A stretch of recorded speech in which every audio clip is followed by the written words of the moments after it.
So now floor is yours. Thank you so much. Great presentations on the earlier panel on utility initiatives around innovation. I think it's a great segue into what we're going to talk about this afternoon. These efforts, the ones that the utilities presented, start with people. So the next section has a wide variety of perspectives. We've got 4 different perspectives that we're going to bring to you guys. And I think you'll enjoy it. In addition, we're looking for a lot of audience involvement. So please raise your hand, put comments in, whatever, so that we have a good open dialogue and conversation. Our first presentation will be by June Lopez. June is the general manager of Molten Niguel Water District, which provides water, wastewater, and recycled water services to 6 cities in South Orange County. Before joining Molten Niguel, she served as the general manager of Calaveras County Water District, located in Northern California. Prior experience includes working for Apple Valley Ranchos Water Company and as its assistant general manager, and serving as the deputy general manager of Central Basin Municipal Water District. June? Thank you, Melissa, and thank you to everyone who's organizing the Smart One Water Network, this workshop. I really appreciate the invitation to speak to you all again. And I hope everyone is staying healthy and safe. These are very trying times. So look forward to when we can all be in the same room and have this conversation in person. But in the meantime, virtual is the next best thing. And I really love the opening by Jacobs, Ken. I thought that was great. There's so many important messages that are in there. And it really kind of made me, on the last second, change up some of the things that I was going to talk about, because I want to incorporate some of that, because I think it's very much in line with when we talk about workforce, about people. And that's what this is about. And everything begins and ends with people. And I always say we're not just in the utility business, we're in the people business. So how do we have the workforce that can truly serve, that's always evolving for improvement? And we can talk about leadership all day, right? Because that's an important part of workforce is the leadership. And in the past, when I joined you all, I talked about culture, connectivity, communication, innovation. But this time I thought, what can I talk that's a little bit different? So I am going to focus this one on leadership. Now we can talk about this all day for days, but I'm just going to focus on parts of it. And I'd love to hear your feedback and some pushback if there's anything that I say that you disagree with. So I think that's part of the fun of this virtual kind of live, is still to have that interaction. So before I get started about sort of what I'm going to talk about in relationship to leadership, I want you to take 2 seconds and imagine the perfect person you want to work for. What qualities does that person have? Think of top 2 things that you want in someone you work for. I'll give you 2 seconds. All right. Now, I think if we're all in the same room, I would go around and ask some of you, like, tell me one quality. But since we can't do that quite right now, I'm going to take a little bit of a guess. I imagine some of you have said, I want someone I trust. I want to work for someone who cares about me. I want to work for someone who inspires me. Right? I think many of us would say that. I know I would. Whether you're a CEO, a general manager, executive director, these sort of things are the qualities that we want. Now, I'm pretty sure that not many of you, if any of you said, you know, I really want to work for someone who's got 15 plus years of progressive supervisory experience, or, you know, I really want to work for an engineer or an attorney, or someone who says, you know, I really don't mind working for someone with a bachelor's degree, but I prefer someone who's got a master's degree or higher, right? I think you kind of know where I'm going with this, because those are the ways that we advertise and we recruit for leadership positions, not just at the very top, but even the mid-management.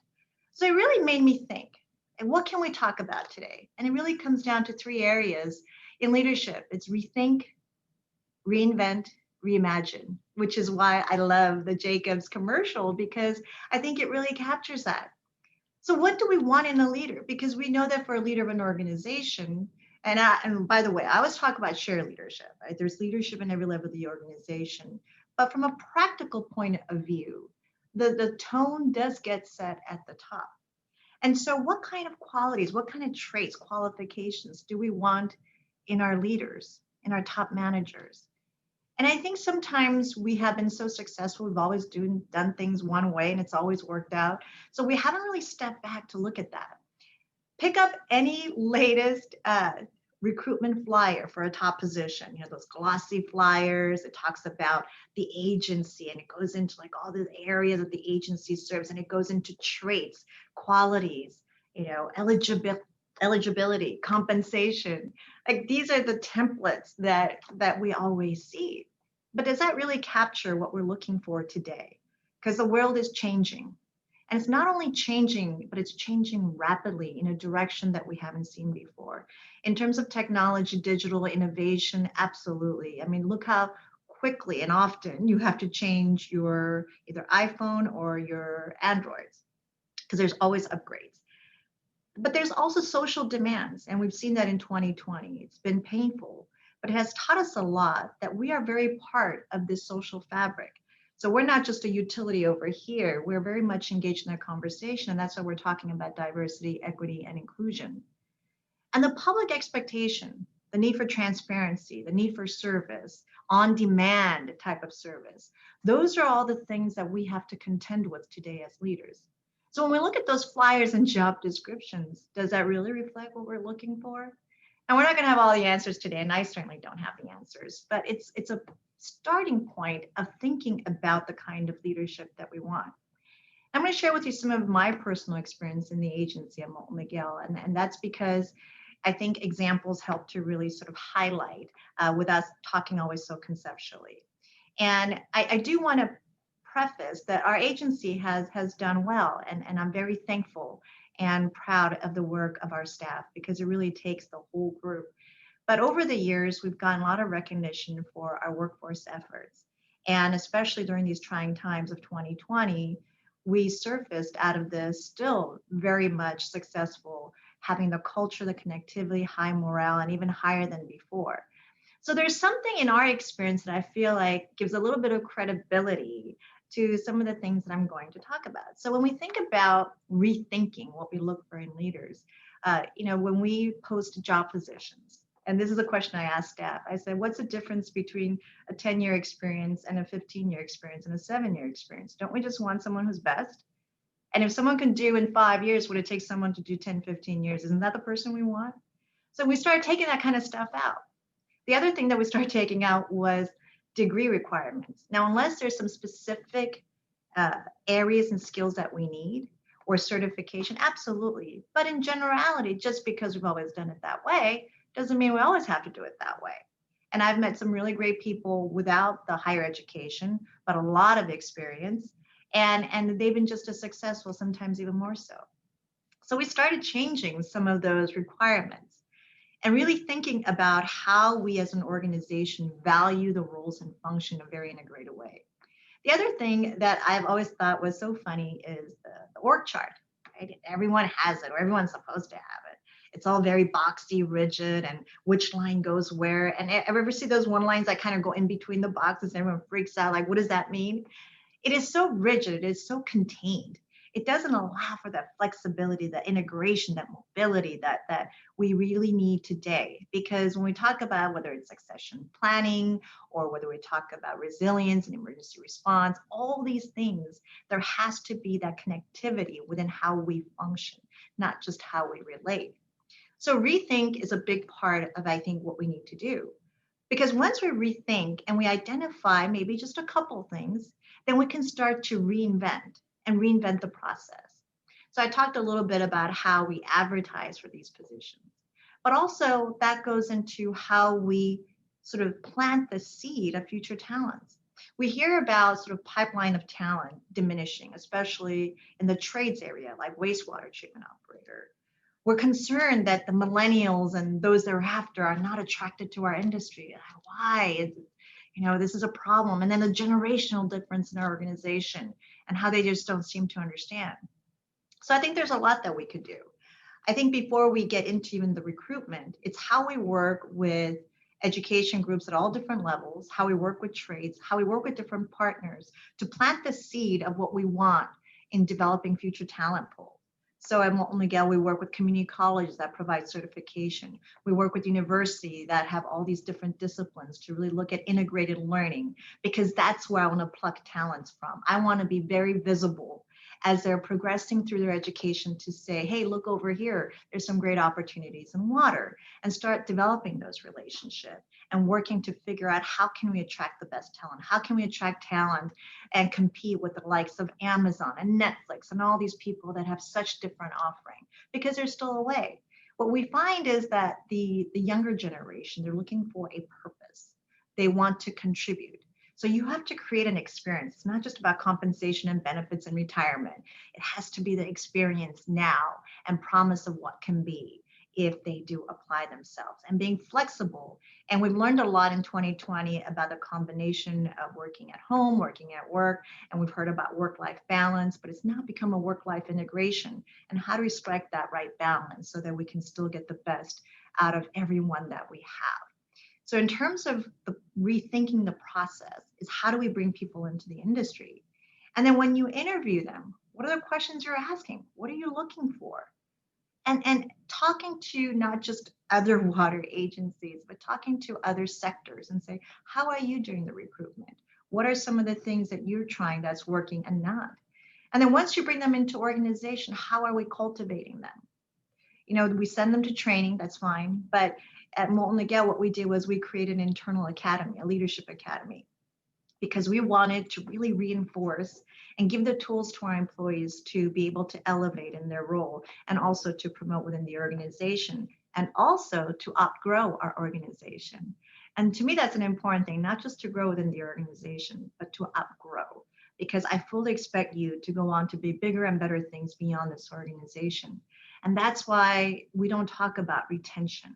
We talk about cultivation. We want you to grow and be your fullest, best self, and go beyond the boundaries and the walls of this particular organization, and investing the time and making sure that, again, the message from the top that gets set to say, this is critical for us. This is a priority for the organization. We value innovation. We value effort. And we absolutely demand honesty, effort, respect. Those kinds of message of clarity and consistency and frequency, that is really important for the workforce to hear, because that sets the tone, that sets the environment, and that creates the experience. Right? And so when you talk about sort of how we bring people in, to how we treat them when they're within the organization, and what future we want for them, those things matter, because most of us, I think, have had jobs where we get paid pretty well, but we're not motivated, we're not inspired, we're not looking forward to coming to work. And that's because it's those intangible things that sometimes are missing. Because as people, we all get used to things. You could have great benefits and make a lot of money, but you get used to it. Everyone seeks the fulfillment. You know, we spend more hours at work than we do at home. So what kind of experience are we giving our folks? So if we can rethink and look at things differently, and be willing to change and change again, because maybe that first step of change wasn't quite what you wanted, but to iterate and to continue and to commit to that. And then willing to reinvent some of these processes, some of the way that we do things, and try things out. And again, reinvent after reinventing. If we can truly do that and commit ourselves, and again, this leadership, again, sets the tone from the top, but all those below who have shared leadership, if we can all do that together, it creates quite the force. And that's my favorite part of the workforce, right? It is a force. It is powerful if you can do that. Because if you can do those two things, and you can reimagine how we work, how we do things, what we do as an organization, what we do as an industry, and that is progress. That is exciting. And that's what people want to come work for. We are a retail medium-sized agency. And in Orange County, there's a lot of competition from the private sector on down. And they create and they offer things that we can. Bowling alleys, happy hours, we can't do that as a public agency. But we can create an experience so much more meaningful, so much more impactful. And that draws people. We're very fortunate because everyone subscribes to that. And because we talk about it all the time, we're attracting talent from all over the world. Medium-sized retail agency. We don't have the best, benefits and compensation, even in our region, but we're attracting. For the 4 years in a row, we've been the top workplace in Orange County, beating out these private sectors like Zillow, these people who have more offerings because of the experience. We were the first public agency to be selected and named #1 place to work in Orange County. That's the first for a public agency. Just like the Jacobs commercial, don't let someone tell you that something is unachievable, that some group or dreams are unreachable, because that is an excuse. And we have no time for that. We need to be better. We need to evolve. And if we do that, you will be amazed at the wonderful talent and creative minds and dedicated souls that we'll be able to attract, develop, and allow them to blaze even a better trail forward. So when we talk about workforce, these are some of the things at least I've learned over the years. And I just really, again, thank all of you for giving me this time again to share with you. And I look forward to the dialogue and hearing more and learning more. And all of you I know have done some amazing things in workforce. So I would just love to continue to learn from all of you. And like I said, I just absolutely welcome feedback, because that's how I learn and that's how I grow. So again, I thank you so much for this time and look forward to the rest of the conversation. Thank you. Thank you so much, June. I'm going to take the moderator's prerogative and just wipe out the next hour and let you talk to us, because that was great self-help, inspirational talk. I appreciate it. We will bring you back into the conversation in a few minutes. Our next, actually, Glenda Scales had a family emergency, so I'm sorry that she can't be with us. She's a great supporter of water workforce development and is committed to helping us all do it better. And she would have loved to hear June speak just now. But Sunil's going to cover her presentation for us. Sunil? Right, great. You can hear me and see my slide, Melissa? Yes, sir. Okay, perfect. Walter, you are here?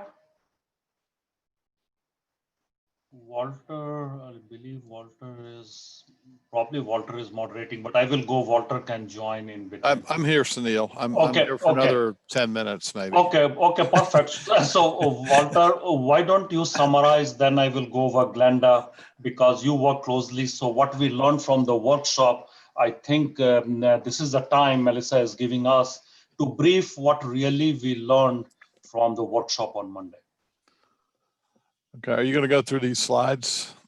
Yeah, I can if you want. Should I move forward? You can. Yeah, go through these slides and we can kind of talk about them as we move along. Okay, perfect. Okay. So hello, everyone. My name is Sunil Sinha. Again, you have seen morning, and then Walter Graf from Water Research Foundation. Glenda and Walter prepared this slide. So I'm just going over because I was part of the workshop on Monday, so I know what's going on. But I didn't attended the breakout session where this more discussion. That's why I'm relying on Walter more. So the key is in the workforce is the change. And this is a paradigm shift, especially when we are talking about smart water, digital utility. It's a paradigm shift. So we need a new workforce, not the workforce for what exists today. And that's Walter has emphasized that a lot, that we need to look into what the workforce will look like 20 years down the line. So that's kind of a discussion took place. There are a couple of things also came when we talk about workforce, we talk about the whole diversity and inclusion. Although we had a separate workshop on diversity and culture of inclusion to really understand what we mean by diversity. And one thing I learned, I thought I understand diversity, culture diversity, minority, male, female, gender, and all those kind of things. But one thing I learned is that diversity of expertise is also important. A lot of time, I mean, I'm an engineer, I'm a professor, we talk to most of the time with the same community, but water touches everyone. So diversity of expertise, background, that's also very important. And then culture of inclusion, the diversity is just a number, right? How many people we bring in, what kind of people we bring in. But culture of inclusion is also important, how we make them feel comfortable to be part of it. And then we also talked a lot innovation ecosystem, although we had a separate workshop on that also. But workforce is not there to use this technology, then what we are talking, and we are talking in isolation. So earlier we held each workshop separately, but Monday workshop was really good for the entire team when we were talking about interdependencies also between each of these themes. And then policy and governance, where we are going to implement this Smart One Water. Then we came and we talked about some of this figure. You can also go and look at the white paper we developed. If you haven't, that's on smartonewater.org website, or you can send us email to me or Kathy, we can send. So white paper on workforce development, white paper on innovation ecosystem. We are working on white paper on governance and diversity and culture of inclusion, but that should be published sometime in December. So couple of things in the figure, as you are seeing here, mentoring and sponsorship is important, entrepreneurship, partnership, recruiting. These are all elements of when we talk about the workforce. And there are a couple of things also came is intelligent water system components.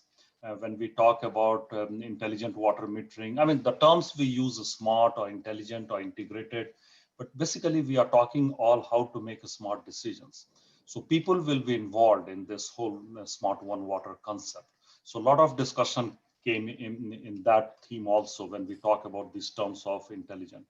And then, of course, we talked about the workforce ecosystem, what exists now, what it will look like.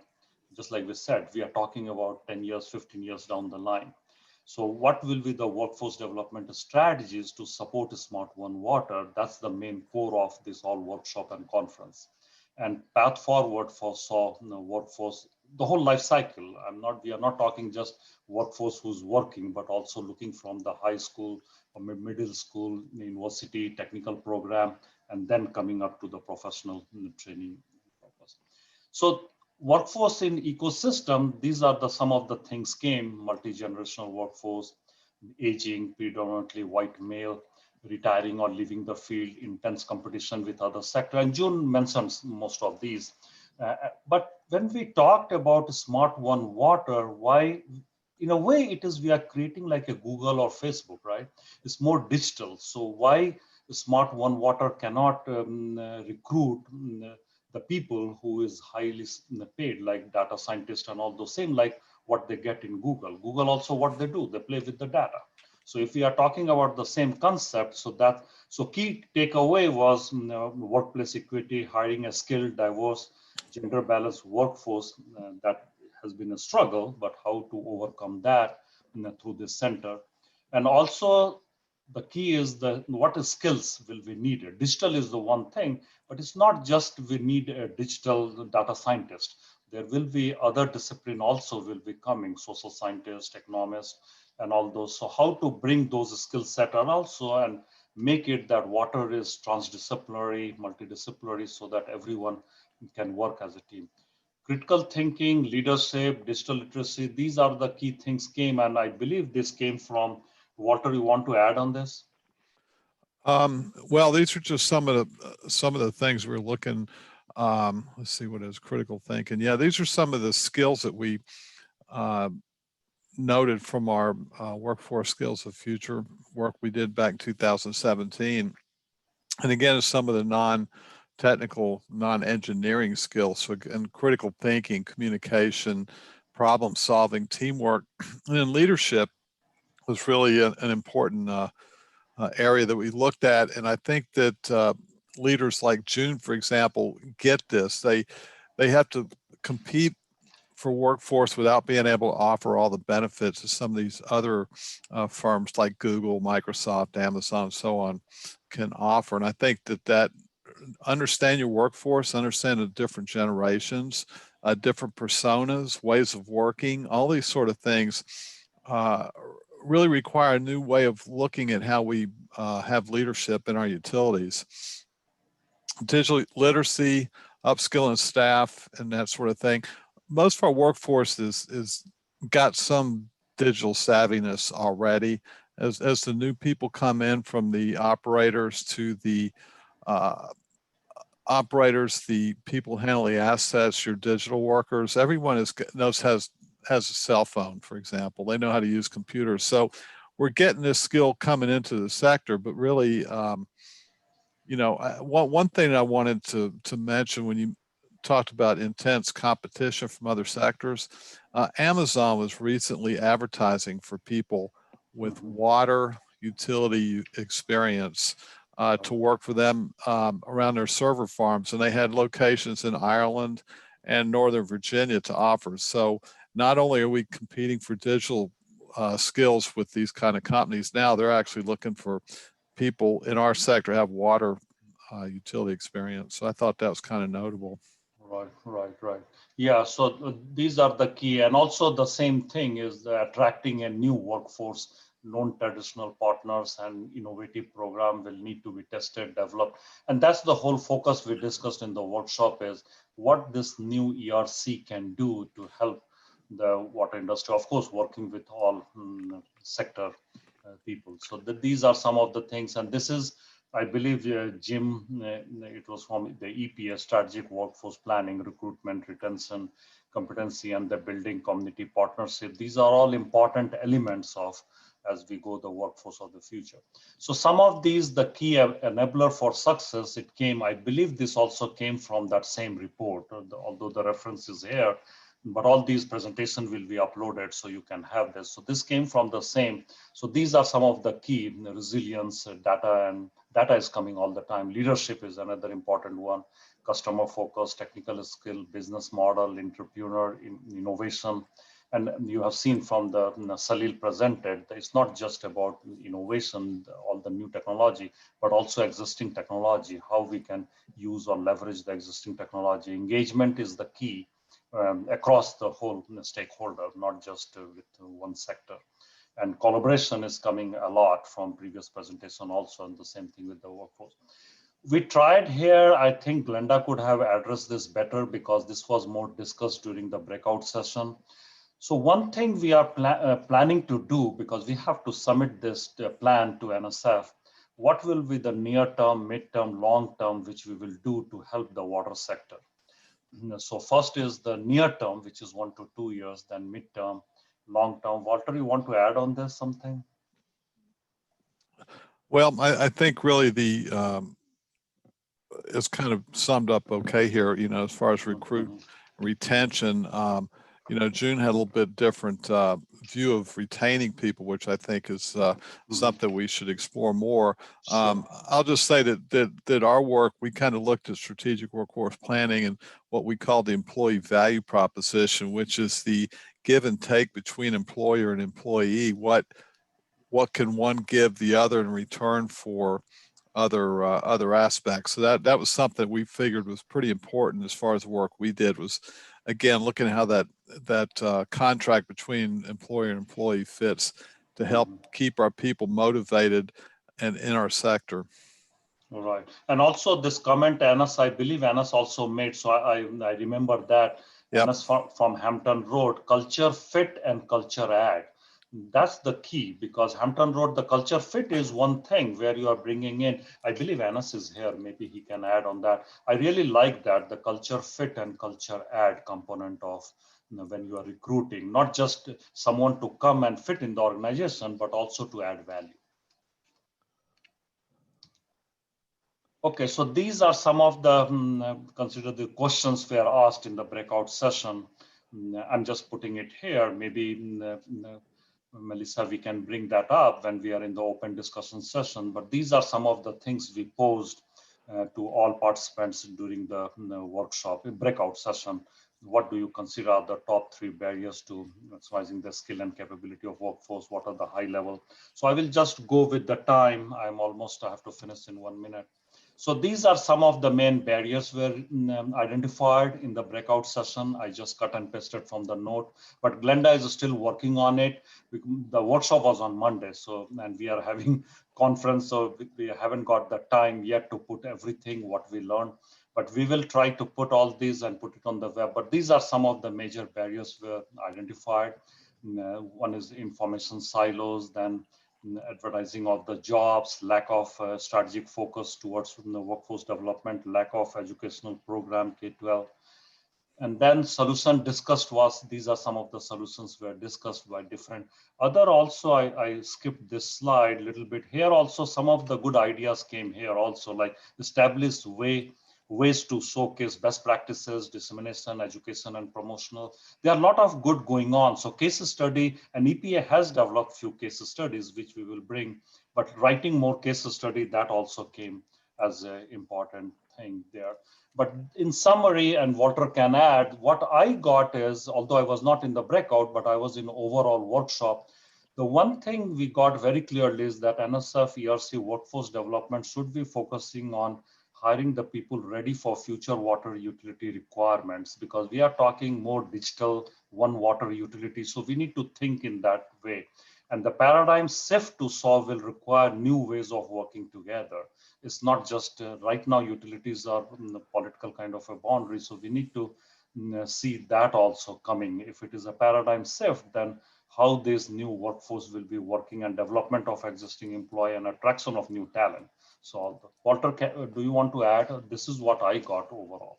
Yeah, I think that's right. I think, well, one of the other things is really when you're hiring for tomorrow's utility, that's, you have to get an idea what your utility is going to look like in the future and start hiring for that utility today. Don't hire today's workforce for tomorrow's utility, because it could be radically different. And I think that, you know, as we have new talent come in the sector, that will help somewhat, but you need your leaders to be thinking ahead to see who they're going to need 5-10 years from now, and try to start working towards that goal. So Melissa, that all I have. Great. Thank you. Thank you both so much. And Walter, it sounded like you were headed off somewhere else, but Sunil, you'll be around during the panel discussion. I am. I'm heading off to the AWWA, so I appreciate it. Thank you, everyone. I'll be back in a while. Thank you. Thanks, Walter. It is interesting to listen to that perspective of, if we're hiring for the future workforce, or we need to think about hiring for tomorrow's jobs. Actually, if you follow June's model, and she's not focused on necessarily what degree is in or what experience are in, you get the right person in, then they'll be able to work into that utility of the future. So just again, tying it back to the culture and the type of people that you bring in. Our next, we're moving on to the panel discussion, but again, moderator's prerogative.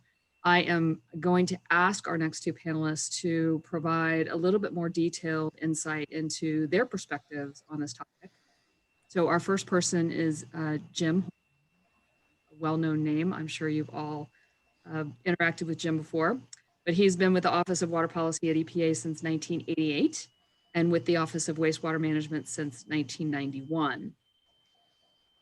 During that time, he concentrated on educating and assisting public entities, primarily water and wastewater utilities, on the value of using various approaches and adoption of best practices to sustainably manage their operations. He's been heavily involved in a host of different initiatives, including attributes of effectively managed utilities and keys to management success, the EUM program, Utility of the Future, and the National Water Workforce Initiative. So with that, Jim, if you want to please share your thoughts with us. Gosh, Melissa, I'd forgotten how long I've actually been in the Office of Water. So thanks for reminding everybody. I can't even remember what the Office of Water looked like that far ago, but thank you very much.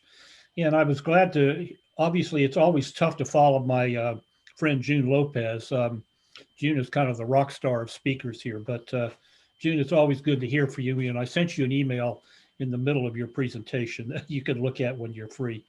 So I appreciate all the insights that were offered through your overview, Sunil, and obviously I agree with them. I think you are reinforcing what I think a lot of us in the water sector, and the water sector to me is a very broad range of people, I think have realized and learned over the last few years, pertaining to myself. I know I've learned an awful lot since we got involved in this in my office in the Office of Water. And I would say a couple of things. I really think there's an opportunity here for the water sector, and maybe this is aspirational and not realistic, but I'm going to go with the aspirational part to say we want to step forward as a sector and really embrace this sort of different model. I don't know if it's a new model, but it's a different model in the water sector that really focuses on what I call the convergence of technology and people. And I was happy to be able to contribute to the white paper that Melissa helped organize on behalf of the Virginia Tech folks. And I thought it really came out really well. And I complimented both she and Sunil on this notion of a balance between what I would call technology and culture. And culture is not just the soft stuff. In many ways, culture is the hard stuff, especially in an industry or a sector that is so technically oriented and so enamored as it should be of technology. So this notion of a convergence of technology and people is kind of the right goal, the right message at the right time if we really want to embrace it. It also, I guess, another way of saying that, and I wrote this down as I was listening to you, Sunil. It's a leadership opportunity for the sector if the right people are willing to come together around this notion of the convergence of technology and culture. Certainly in the spirit of moving toward the smart one water paradigm. But I would also add, even for those organizations, and again, our focus at EPA is on utilities of all different sizes across the water sector, even those that are not moving as quickly along toward the smart one water paradigm as others are. Keep in mind those folks as well, because they can benefit from so much. When I think about leadership, and I'm reacting, June, to a couple of points that you made, I wrote down to myself, leadership at all levels, which I think you mentioned, but I will also the notion of enabling leadership. A leader enables other people to become leaders, regardless of where they are in the organization. It doesn't matter if you're an operator, if you're a clerk, it doesn't matter where you are. Part of a leader's responsibility, it seems to me, is to enable leadership from others and to put people in a position where they're comfortable, of course, in becoming leaders, even in small tasks, even in areas that seem rather mundane to some people. But this notion of enabling leadership is a critical quality of being a leader, in my opinion. It's something that has to be kind of, to use your term, Jude, cultivated over time, but it really needs to be part and parcel of the kind of the expectation of people that are in leadership positions now as a way to grow future leaders by enabling that kind of leadership. I really like the rethink, reinvent, reimagine paradigm. I think there are a lot of really great points about that. But I also want to switch over to something that Sunil referenced, and that is, obviously, as I said in my presentation yesterday, EPA has gotten into the water workforce area in a big way, and I am so really happy about that, not just personally, but for the opportunities it's given me and my colleagues to learn so much about, sort of the real world of what takes place in the workforce space at utilities, which is where we live. The notion of innovation, and I come from an organization that tends to seek innovation in terms of technological innovation. And I remind people, and I think sometimes they listen, sometimes they don't, that innovation occurs in the whole people paradigm as well. I think the industry, or the sector, as I like to call it, I don't like to call it an industry, really needs to embrace the notion of innovation in the way people are managed and led. And I don't think that that's really been the case so much. It's been, the bit of the top-down, perhaps command and control approach. But a lot of the most interesting innovations that I see are really in the way that people interact and the way leadership emerges is the way I would say it. And we have an awful lot to learn, not only from people in the public sector, but I would say people in the private sector as well. So I always like to keep in mind that innovation is not just about technology. It's not just about artificial intelligence. All that stuff is great, but it's about the way people are motivated and led. So let me turn briefly to a reference that Sunil made to a series of case studies that we're just about to release, of one of which was June's utility, but I'm not going to talk about her utility so much today. When I was doing some notes again this morning prior to this workshop, I thought about three of the utilities that we're going to focus on, and I want to talk briefly about each one of them. Philadelphia Water and what we call the Power Core Philadelphia. We have a really interesting case study about a young African-American man who came from a very disadvantaged community in Center City, Philadelphia. And if those of you who've been to Philadelphia know exactly what I'm talking about. In his journey and his story about participating in a program sponsored by a group called Power Core Philadelphia. Power Core Philadelphia doesn't have anything directly to do with water and wastewater. It is an organization that basically provides people from disadvantaged communities with kind of basic training, sort of basic workforce training, if you will, or basic skills training, and then helps them become placed in different organizations within the city of Philadelphia. Philadelphia Water has taken great advantage of this partnership that they've created with Power Core. And this young man's journey basically is really amazing and rather uplifting, going from coming on originally in a very basic job working on green infrastructure installation and now becoming an operator, moving up the ranks, and his story about how important that has been to him as an individual and to his family. And so I find that very uplifting, and I think it's really important that we do focus directly on communities that have not been particular targets of recruitment, if you will, in the sector so much. So that's the first example. The second example is with a small utility in Saco, Maine, which we will refer to, a grand total of 11 employees. Now, their whole story is all about leadership. It's all about the leadership of the general manager, a man named Howard Carter, and his deputy, Stacy Thompson, and how they basically been able to take in a small utility, in a small community, and really develop a small but really motivated and crackerjack workforce through some very basic stuff, not just internal training, but a lot of leadership training and putting their staff out there and giving them what I call the leadership opportunities, both through conferences, but to participate in leadership related programs. For example, WEF has a leadership program for emerging utility leaders. The deputy general manager there, Stacy Thompson, is participating in that course. And I talked to her, and it's been a great experience for her. And roughly 50% of the participants in the current class are women or other minorities. That's a great thing. But that was brought about because her boss basically encouraged her to move in that direction, whether she stays with that utility or not. Same thing applies to the younger staff who basically do the job of operators and keeping the place running. They are encouraged to go to conferences. They are enabled to go to conferences. They are encouraged to interact with their peers around the state. And so even in a small utility setting, and we all need to remember that that's the predominant number of utilities in this country are fairly small, that kind of leadership in building a first-class workforce exists and needs to be cultivated.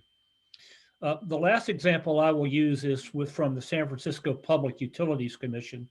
And I noticed on a webinar that we just hosted about 2 hours ago that one of the comments was that there don't seem to be many programs out there to help introduce teachers to the value of water and the value of working in water. Well, in one of our case studies, we point out a program that the San Francisco Public Utilities Commission is entered into with the City of San Francisco Public Schools. They call it Kinder to Career. You could call it GED to PhD, but they call it Kinder to Career. Starting in the 4th grade and involving the teachers in the school system, they partner basically to develop educational materials, provide those materials to kids starting as young as the 4th grade, and then stay with those kids as they go through their academic career all the way up through high school, and change obviously the way that they provide the material so that when those kids get to the point where they really have to start making some serious career choices, they know a lot about what the opportunities are in water, and they hopefully will choose to work at an organization like San Francisco PUC. But if not, that's okay. That's fine. These are future water workers, hopefully, that they are trying to cultivate. But they understand that they have to partner with the teachers. The teachers are the ones that see those kids every single day and can communicate with them most effectively. So I point that out as an example of the way you begin to cultivate the workforce of the future starting at a very young age. And so let me just wrap up here, Melissa, by saying there are so many good stories out there, not just stories, but success stories.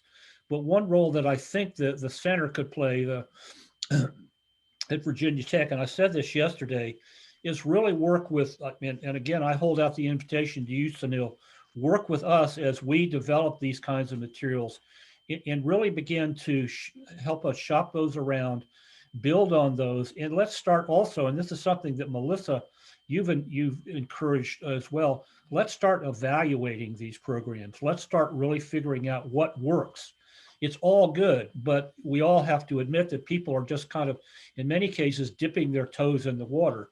Let's do some analysis over time and say, what works, what doesn't work, how can you make it better? And really begin to transfer those results more effectively. That's not pure research. That's basically applied research in this whole arena. And I think that's one area that could really stand some stepping up. And so I hope in whatever capacity I'm able to continue supporting the Swim Center, Sunil, you'll take that into account, because we certainly look forward to working with you if the opportunity arises. So I hope that's what you wanted me to say, Melissa, but I just wanted to give some perspectives on what we're seeing out there, what I like to call the real world, not the imagined world of EPA and all these other people, the real world. I appreciate it, Jim. Excellent comments. And I completely agree and hope that the center can look at that program evaluation. You know, the cool thing about that applied research piece that looks at the effectiveness of programs is that from that you can create templates that can be implemented across the country. Yes. It works. This is the way they did it. This, you know, formula is right.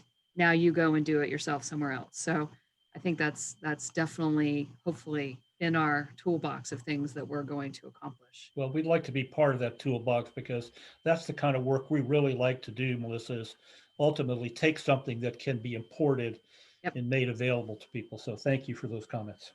Absolutely. And I wrote down, you know, I think we've heard this before, but it's so true. Culture is the soft skill that's really not soft. It's very hard. And I think our conversation today will just bring that point even more home. So thank you for your comments. Don't go anywhere. I won't. Back to you. Our last presenter before we really start talking about things is Kenji Takeuchi. I think I got that right. Kenji is a Senior Vice President of Technology Solutions at Mueller Water Products. He has 25 years of experience in digital product research and development, including software cloud platforms, Internet of Things systems, connected devices and sensors, and wireless products. Currently, Kenji serves as a member of the executive leadership for Mueller Water Products with global responsibilities for new product development, product technologies, and information technologies, creating smart and connected digital water solutions, developing advanced sensors, IoT cloud platforms, AI and machine learning insights, and wireless communication systems to enhance and scale current industry-leading product offerings. Kenji and I have had several conversations really focused on workforce development, the nexus between product development and how you get the workforce comfortable with that. Certainly, Mueller Water Products is on the cutting edge of technology development. So I've asked Kenji to talk about his perspective on these topics, but also give us some insight into the types of products that they're looking at and how that meets the industry's needs, utility needs, and how that all sort of fits together. So with that, Kenji, join. Thank you, Melissa. It was interesting. I was asking when you invited me, are you sure you want me to come talk about workforce? I'm not really a HR specialist or a specialist around workforce per se, but I think the topic that you asked me to cover is very interesting. Mueller Water Products is a 160-year-old company. Primarily, non-connected products, but over the years, we're building our digital strategy. We're building our data strategy, Mueller is best known for, fire hydrants and valves, millions of those out in the distribution and water networks. But we're also been building our metering technologies, leak detection, IoT, pressure monitoring, water quality monitoring. And so this is where, we have a lot of thinking about, what's the workforce going to look like? What's our customers look like? What do we need for our own workforce to develop more of a digital mentality and culture and DNA, as well as our customers? And our customers are primarily the utilities. And, what is going to take for them to adopt technology, and what type of workforce do we expect that they're going to have to adopt technology? And so that's kind of the thinking that I wanted to bring forward today. And really, there's kind of three major buckets of thoughts that drive what I think is the future of technology, therefore the future of our workforce. First of all, what's probably in front of all of our faces is COVID. Bluefield actually had a very interesting report and analysis that they feel, and we also agreed that there's going to be a digital acceleration due to COVID. You'll see maybe a setback for 1 or 2 years as a recovery is happening, or 2 to 3, as they may have said. But ultimately, that acceleration, the path of adoption of technology, is going to grow beyond what it would have happened, pre-COVID or without COVID. And so I think we're already seeing that acceleration in adoption of technologies within our company and our customers with doing virtual meetings, virtual training sessions. I mean, we've never done virtual training sessions on our products with our customers and our employees, but we're doing, for hundreds of people that we would have only thought possible to do live in front of people. The remote collaboration between our employees, or with our customers, with the utilities, that adoption of remote technologies and collaboration is accelerating. The IoT data, my background with sensors and data collection, that's driving a new paradigm of how utilities are going to be able to monitor their equipment and prioritize activities, whether it's managing the water networks, or doing repairs and targeting those places of the greatest needs. Water meters is a simple example. The growth and the need, and we've had customers in the in the Northwest, particularly, a customer basically raved about how excited they were that they went on a AMI, smart water metering solution prior to COVID, because now, compared to utilities in their own neighborhood or their own geography, they're noticing that they're able to continue the meter reads and continue accurate billing. And so I think the COVID-19 digital acceleration is one of the things that's driving digital adoption, within our company, 160-year-old company, as well as in the utilities. So that's going to imminently change the nature of work in the way that we work within the workforce that we have, in our sector, not just our industry. I think the other thing that both June, I think, and Glenda and Sunil brought up in their presentation is this aging workforce, this pipeline of workforce diminishing. And it's not just a pipeline, but also obviously the current workers are beginning to retire and age. And so there's really two parts of that: is our aging workforce and the new workforce. But from the aging workforce perspective, this is a big problem, where a lot of what we do today with our workforce is tribal knowledge. It's people that have been doing it 25, 30, 40 years, and they know the best way to do it, and they're able to intuitively and through their tribal knowledge figure out the best way to do things. But as that workforce changes, we want to be able to capture that knowledge. And of course, the buzzwords of where technology is going is we need to digitize, become a paperless, more digital workflows, and start capturing that knowledge through digital means. And so that is where we have a lot of development and a lot of a belief that the value in technologies that support digital workflows that support mobile workflows through mobile phones or other type of mobile computing, to make sure that we can get every worker to be able to access that tribal knowledge through these technology solutions. And so I think one of the kind of the sayings that in a connected worker type of digital connected worker type of viewpoint, the goal is to make every single worker an expert, and that's including the ones that you just hire. And you can make every single worker an expert by providing them digital training, or providing them digital workflows or information to them very quickly through digital and mobile technologies, as well as being able to use, your technology to call a subject matter experts through video conferencing in the field or whatnot. And so I think that that the tools and technology that's going to be developed and available to the utilities and to companies like ours that build and manufacture products will be becoming more and more digital and becoming more and more focused on supporting those workers that are and capture that information that the aging workforce is going to be displacing. And then that's going to be replaced by Generation Z. I think, again, June was talking about the millennials and what's next. And what's next is definitely the Generation Z. My understanding of their definition is they're born after 1997. So the oldest in that generation are 23 years old, graduating college, coming into the workforce now. There's 90 million of them.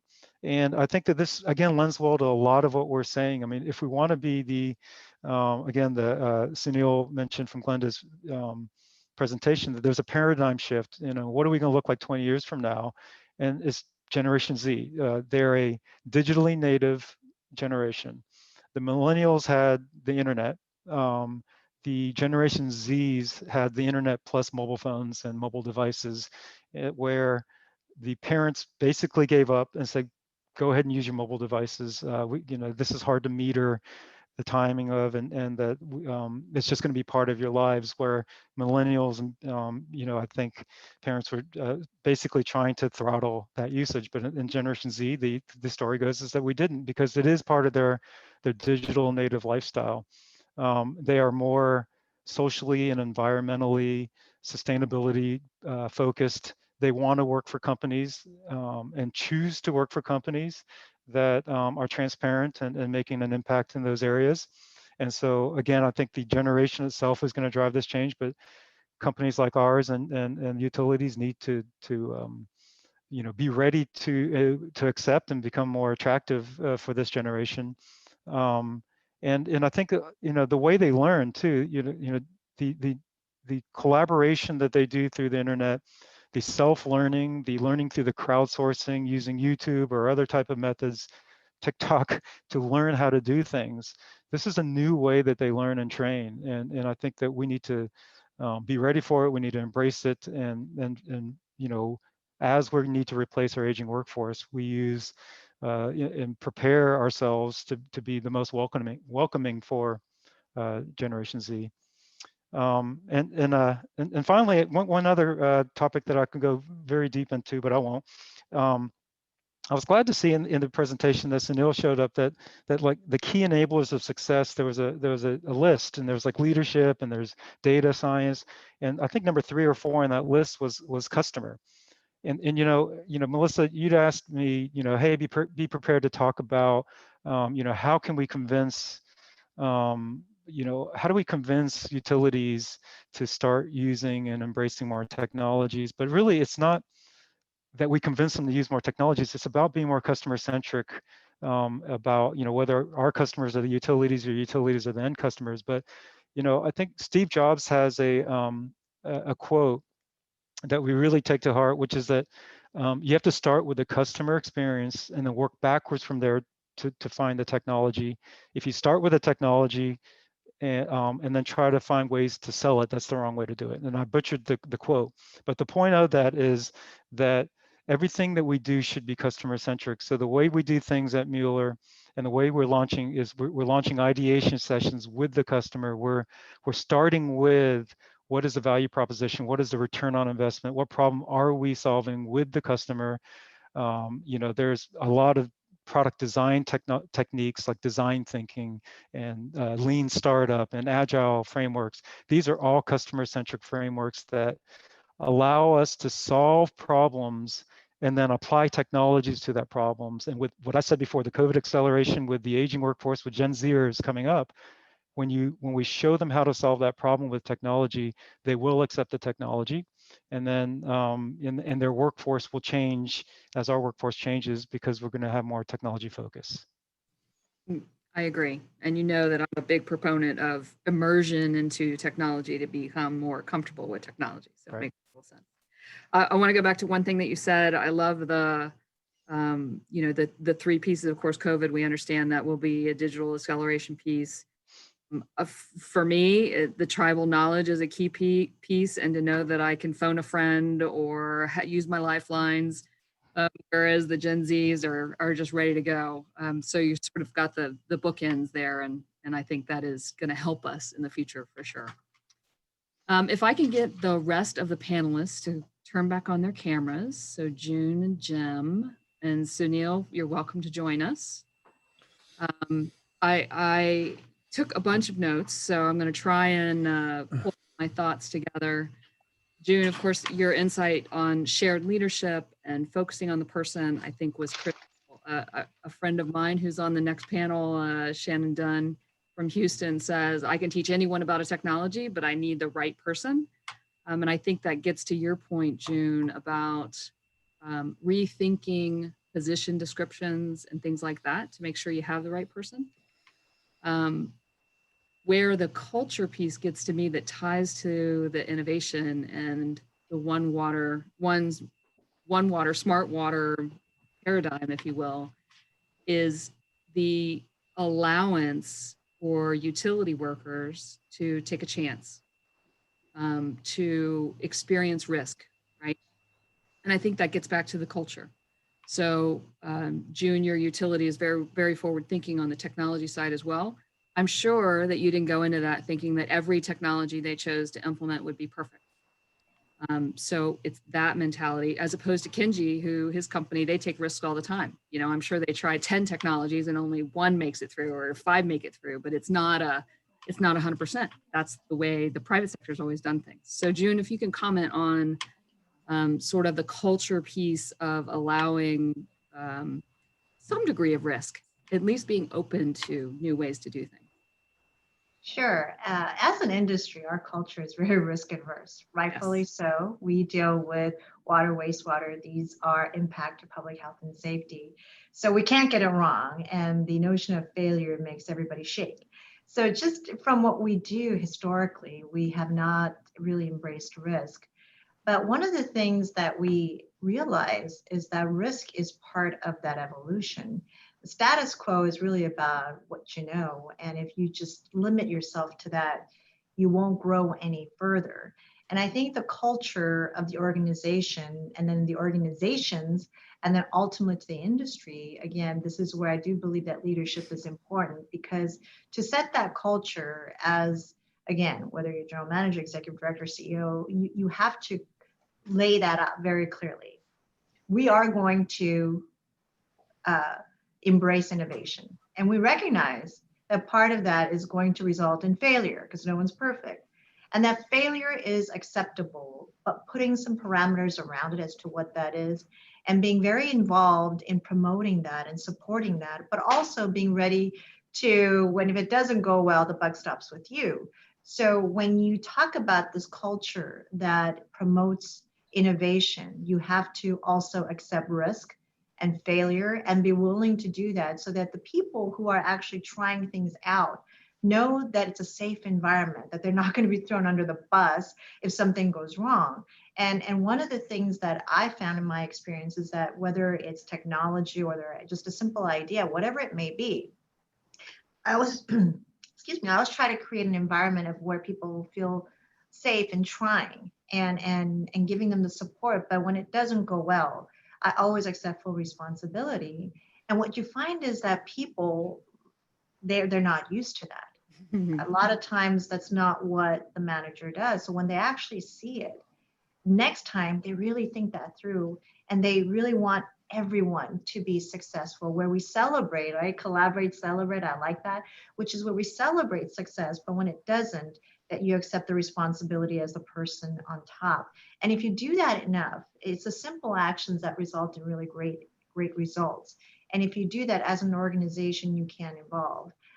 This organization was not about innovation when I started here 8.5 years ago.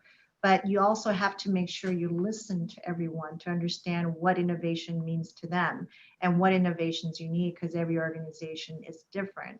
But again, it's really about setting that expectation, setting that tone, and being able to deliver and creating that trust that what you're saying is actually what's happening.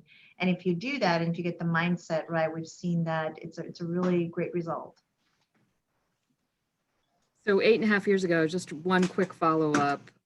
At what point did you feel like a difference in creating that culture of innovation? You broke up just a little bit, but Or- you said, how long did it take me to realize that things were better? Yes.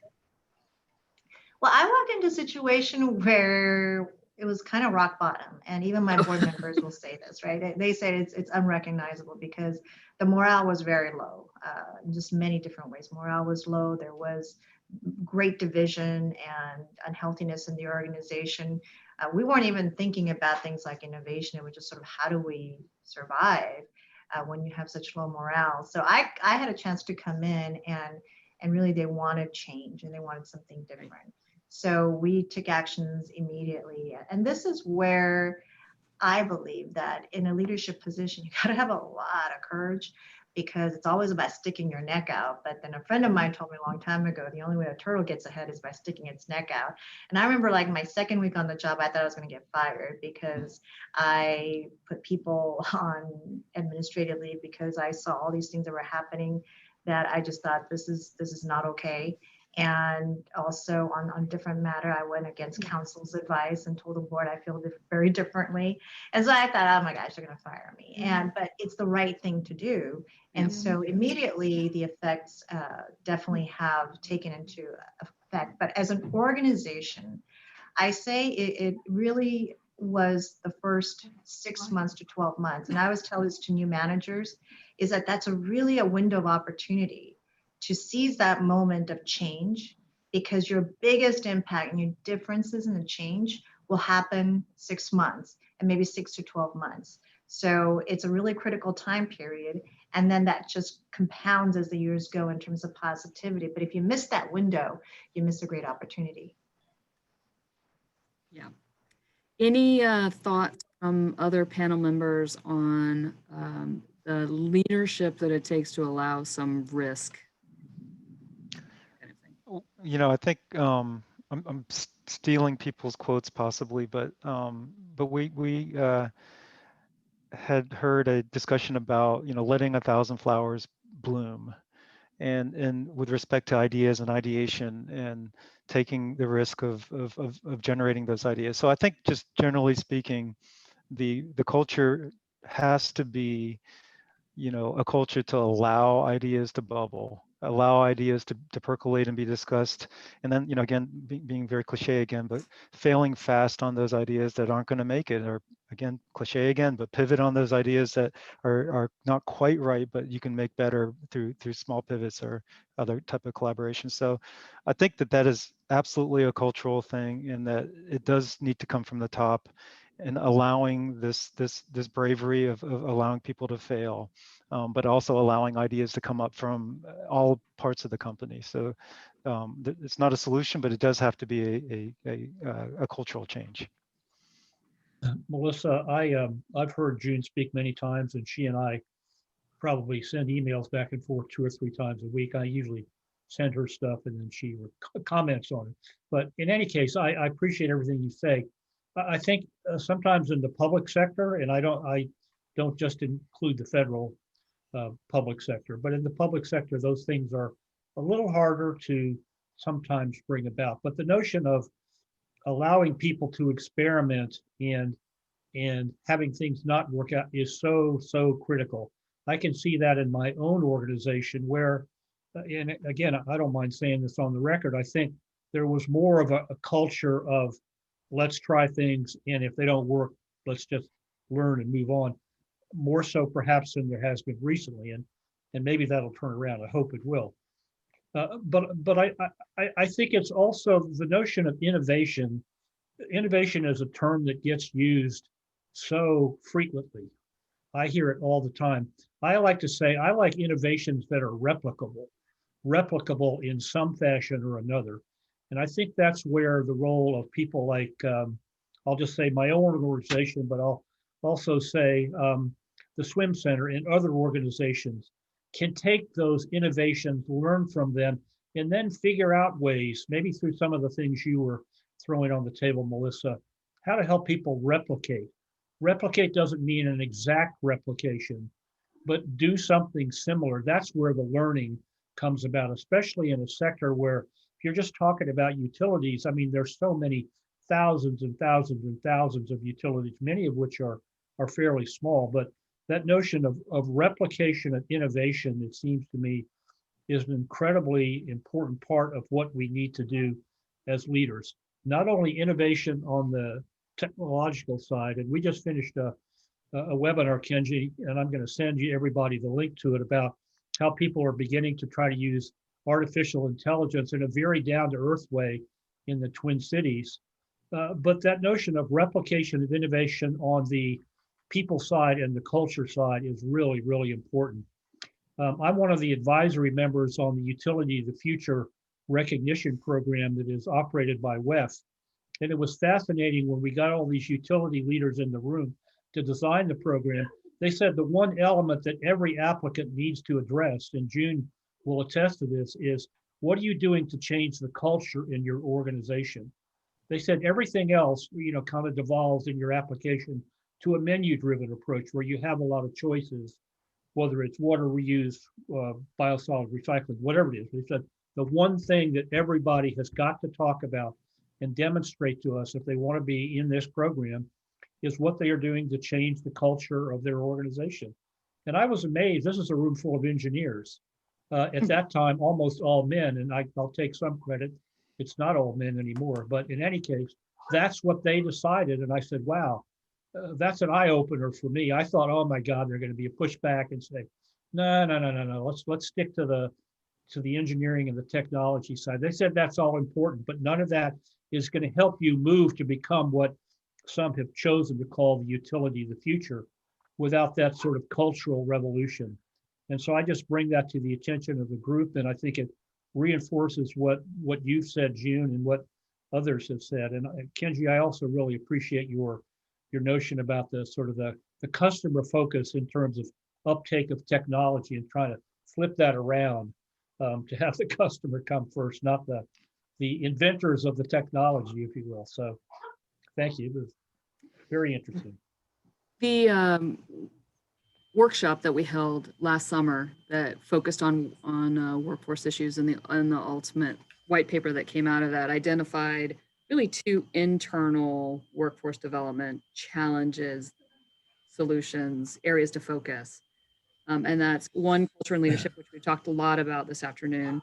The other is sort of that staff development and upskilling. And again, going back to June's comments on that shared leadership piece, are there specific development areas that maybe the center can help out in terms of helping our staff take more ownership, become better leaders, be open and be supportive, those kinds of things? I'd like to see more focus on the middle managers. I'll be real brief here. On the middle managers are people that have put in managerial or supervisory positions, mainly because of their technological expertise.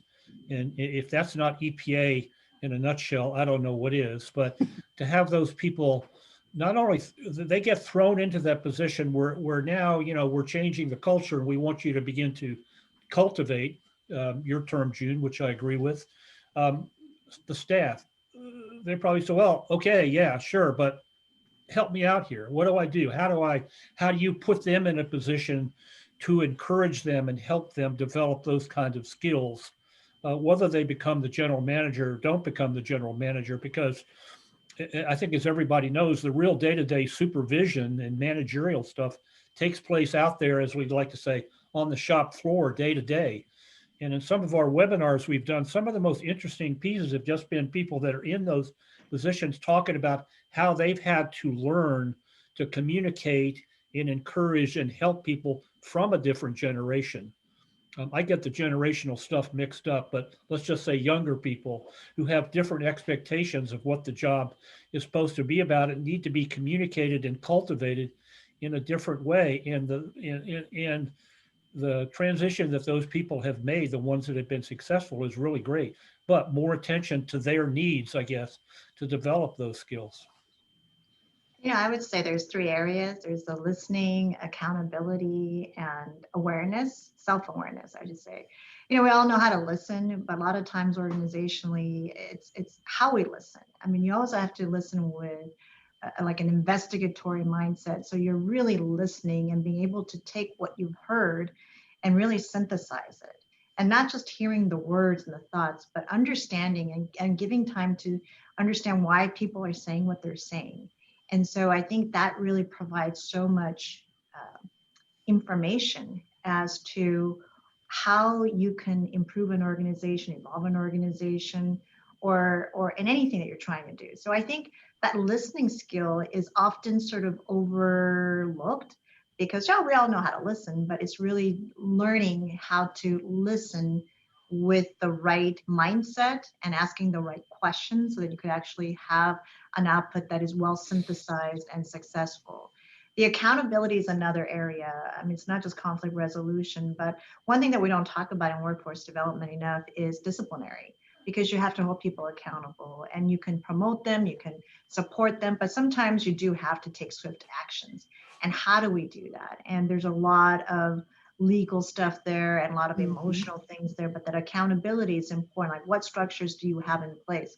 What kind of probationary period? What kind of progressive discipline? What kind of understanding does your organization have about those kinds of disciplinary ways? So that's a big accountability factor. And the self-awareness is, from time to time, we don't know what we don't know. So how are we evaluating ourselves to make sure that we are as relevant as we'd like to be? And it's not a personality test, it's not some sort of a test, but it's really a process, maybe a guided process that someone could develop to start asking those kinds of things and prompting us to have moments of self-reflection. I'll just use myself as an example, is that, one thing I learned from 2020 was I was not really a fan of telecommuting, because I like the connectivity at work, I like the human interaction, but also realized that I didn't know what I didn't know, is that it's actually, there's a lot of benefit to that. Not complete telecommuting forever, but maybe a combination thereof.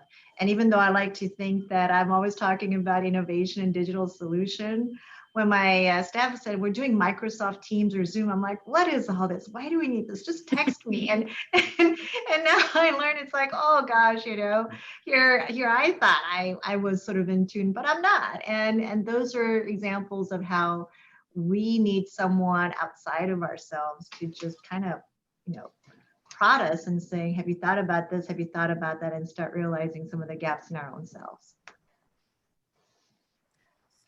So, Melissa, can I mention one thing briefly that you and I've talked about, and June, I think, referenced? It's kind of the mundane stuff, the whole word position description, what a horrible word that is. But, that kind of helping people in the HR world, if you want to call it that. I've heard a number of people in utilities talk about, some of the challenges of sort of communicating in mutual support between what I would call policy, operations, and HR.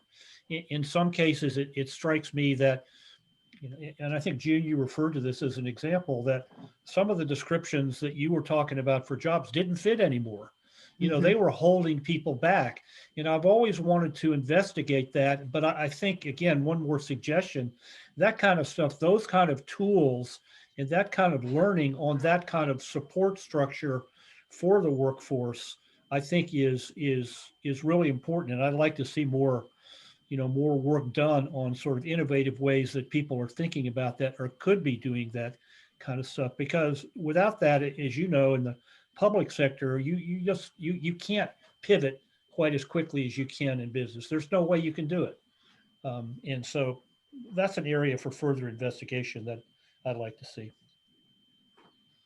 Absolutely. Well, I Go think ahead. I'll uh, maybe try to dodge the question that came in on chat by saying Oh, that's actually, so the question is about change management, at least my interpretation of it, and that's actually where I'm trying to dodge by saying that's where I need help. That's where I think we need help. I think that because we're going through such a drastic change and adoption of technology as I've been predicting and we've been predicting, that change management from particularly those aging workforces that we talked about, before they're retiring, they have a tremendous value to the organization, but some of their skills and adoption of technology, that even if it is imminent or demanded, is difficult. And so trying to understand, who's more trainable than others, or how do you make everybody equally trainable? Are there approaches that work better for, millennials and Xers and Zers and boomers and whatever? It's a really interesting topic because, I'm going through my own, talent planning for next year, and myself trying to decide what is the best way to modernize some of the skill sets within my organizations. So I'm going to just turn the question that was asked to us, saying that'd be a lot of. I wish someone had an answer to that. So. yeah. It's not directly related, although sort of, to change management. Some of the issues that June brought up that we're seeing locally, that's a need for our utilities on a regional training initiative, is sort of that, how do you connect an individual to the big picture of the utility? So the responsibility to the public, how the public's demanding transparency. Digital helps us get there. That enables us to be a more transparent agency. So, change management sort of fits into that, but sharing that big picture, I think, will help a lot of the utility employees understand why things like digital transformation are important, why it's moving in this direction. So, Melissa, we've had some success with some of the younger staff being more than happy to help train or immerse, if that's the right word, even people like me into sort of new technology. Not anything as sophisticated as sometimes has to take place in a utility, but my experience has been when you put those younger people in a position to do something they're very comfortable in doing, they are more than happy to help, the old fogies. And it works out very well because they're very sharing. You could bring a lot to share to them in terms of experience and just general savvy and know-how. They can bring a lot because they're so much more comfortable, I think, in adopting, I'd say, new technologies and new ways of learning. And I think you can require certain behaviors in the organization. For example, if a lot of times people hold on to their institutional knowledge because it's job security, but if you base your performance evaluation, which in my opinion, the performance evaluation should be tied to some sort of a monetary or some sort of a reward. If you tie it to that, and if you say, if you don't do it, then your promobility, your earning potential is limited, and your value to the organization is limited, it really motivates people to, even if it's not within their real feeling, to act that way, because that's how they also get what's meaningful to them. So it's sort of requiring good behavior and demanding it. I always say, we're like a family, but we're not. We get to choose who we work with. So if you're having a bad day, you can't bring that to work. I don't care how you feel or how you think, just act right, because that's how you create the safe environment. Now, if you're not feeling well or something's going on, we'll support you behind the scenes, but don't come to work and take it out on others. So there's ways that you can require this through performance evaluation, through promotions, also opportunities, because they won't be the ones who get those kinds of project lead role because we value people on what they've done. So in our performance appraisals, we used to do back in the days the number system 1 through 5, and I personally have a pet peeve of that. Are you 3.5, 3.4? And even now there's some people that absolutely believe you got to have a point system, but it's really for us a narrative of how did you adhere and promote our core values, which is honesty, effort, respect, one team. We call it our hero model. What have you done for someone else? I'm not ever impressed by what you've done by yourself or what you've done as a department, but how have you helped somebody else, some other department or customers? So those are the kinds of ways that we really reinforce what we are looking for and what we require. So I think there are some ways that you could sort of drive and demand certain work-related behavior. June and Melissa, I'll be real quick here, but we are starting up we've had a mentoring program here in the Office of Water for years, but it was kind of loosey-goosey. Now it's become a lot more structured, which is good. You sign up, I've actually signed up to be a mentor, but you have to go through a self-evaluation. They very, very carefully kind of pair people up, and there are expectations about how that's supposed to work. It's completely voluntary, but it seems to me that something like that, a mentoring program with a little bit of structure in some expectations on both parts, could be really useful. So I don't know what your thoughts are on that, but. Yeah, totally agree. I mean, not many, but I have certainly heard of utilities who have mentoring programs. Difficult sometimes to keep those things going, but so Right. critical to the future. Okay. There's one question from Ken about diversity and culture inclusion. June, when we had our pre-meeting, we talked about how we know it's the right thing to do. We know we need to do it, but as an industry, we haven't done it very well. So I want to switch gears for a second and talk about external things that we do on workforce development, but just final thoughts on diversity, inclusion. I don't know if there's something that the center could focus on in that space. It's certainly part of every facet of the Smart One Water structure that Sunil's put together. How do we better represent the communities that we serve? I think coming up with actionable and measurable strategies is really important because oftentimes we talk about it a lot, but we have to make sure that we hold ourselves accountable to that. And there's multiple ways that other agencies and other efforts have done that we can, again, maybe change up some of the things that we're doing to truly embrace and promote and act on diversity, equity, inclusion.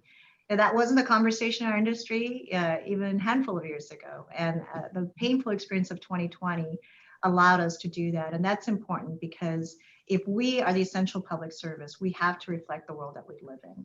Because how can you possibly understand? You can read about it, hear about it, but unless you come from that, you're really not going to know. So we have to make sure that our workforce reflects the world that we live in so that we are relevant. So DEI isn't just about a feel good. It's actually a very sort of a practical and important for business and what we do so that we can make sure that not only are we relevant, but we're effective and we can anticipate the change and we can understand our customers, as Kenji said, is how do you understand something you don't know? And you have to bring those people. And it's not just about saying, hey, we like inclusion, come over here. We have to actively go and pursue those things, diversity, equity, inclusion. We all have to just step up our efforts and get ourselves involved. And I think in that area, there could be a lot of support of sharing case studies, sharing opportunities, and sharing some strategies that are measurable. And that's one of the things when we talk about data is how do we know where the gaps of vulnerable communities are, what impacts are we having? All these discussions I think are very pertinent and important and relevant. That's right. It does actually push us over into the external discussion very nicely. If our industry hasn't done it to date, then we have opportunity to improve in the future. So in our white paper, we identified non-traditional recruitment to increase the number of people coming into the workforce as one strategy. I know at the Water Tower, we're really focused on partnering with some of our social service nonprofits who have their finger on the pulse in communities. They're in those disadvantaged communities where an essential career could actually make the entire community more buoyant and more resilient. So some great opportunities to look at some different things. June, you mentioned getting out and getting in front of all ages, keeping in front of different school ages. Jim mentioned the kinder to career thing that San Francisco is doing. So same thing, keep hammering on the water industry, the great opportunities we have, that kind of thing. Comments on that as a tool to really strengthen our industry. I think it's great. I mean, you took, that's, you said it really well, Melissa, is what I'm trying to say is that I think, I don't know when it's going to happen, but I think Emily Simonson from the U.S. Water Alliance is scheduled to speak at some point, and they've done some research on messaging. What messages resonate with what types of groups? Emily was, they've been working on this for quite some time. Emily was kind enough to give us, some of me and my colleagues, some kind of an overview of their findings. But I think the whole notion of really targeted messaging, but targeted messaging can also sound like, hey, this is some sort of PR campaign. Well, that's part of targeted messaging, but targeted messaging and the right messenger in the right situation is really critical. I think the appeal, the message to different groups is going to be different in terms of what they value potentially in a career in water, whether it's, hey, this is a good job, I need something that pays a decent wage, I want to make a difference in my community, a whole range of things. It's kind of surprising to understand a little bit better what messages motivate people. But I just keep thinking that there are, and I'll just say high school kids out there that we're not reaching at the right time and saying, you're becoming job ready. And we got a job, we're interested in hiring you, but how do you get their attention? What's the right way to do it? Some people said, well, just, social media, send out a tweet or something, hey, let's work for Milton Nagel.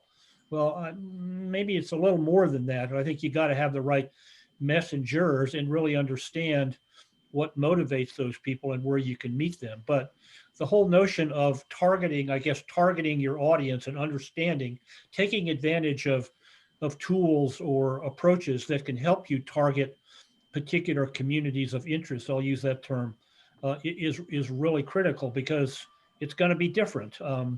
Recruiting a 30-year-old person who's worked in another industry sector and now may want to get into water versus somebody who's they don't know what they want to do. Maybe they want to drive a beer truck. Maybe they want to work at Amazon. But what do you need to communicate to them about?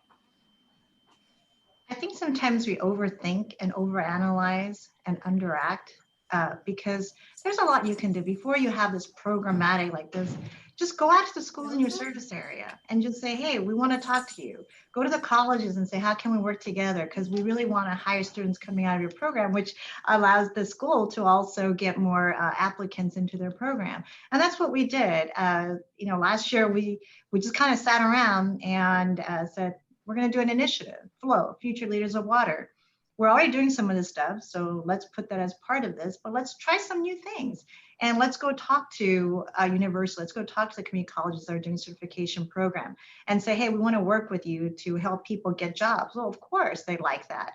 And we just started doing stuff. And when you're out there, even individually as like a manager, any student, anyone who wants to talk to me, I make the time because the word gets out. They say, that agency must really care because the general manager is taking the time to meet with me or speak to me. And then that word spreads. It's amazing how that happens, especially like with social media and how people share information today.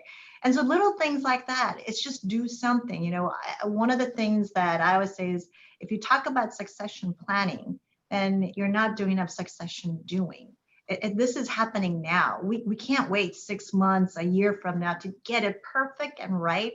Let's just try things and let's live what we talk about, which is let's iterate, let's fail, let's do it again. Let's be agile. Let's do this and how we're approaching this, because doing something is better than doing nothing. And I feel like if you do that, there's a lot of enough people out there that want to help you, and getting different types of partners to come in that space. I mean, like, you can work with US EPA, which makes amazing sense, right? National top down, that's been a great experience, but you can also work with Mueller. I'd love to see the kinds of data that they have and the people that they have. Maybe we could swap some employees. There's so many things that you could do now so that you could be better a couple of months from now. Yeah, I mean, I agree, June.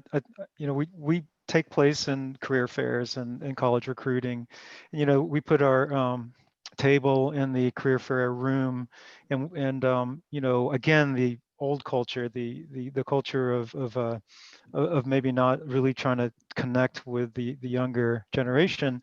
We were only having 2 or 3 people waiting in our line. There'll be 100 people waiting on the Google and Amazon line going out the door. I was like, does somebody want to walk over here just, and see what we're doing? We're handing out, little fire hydrants.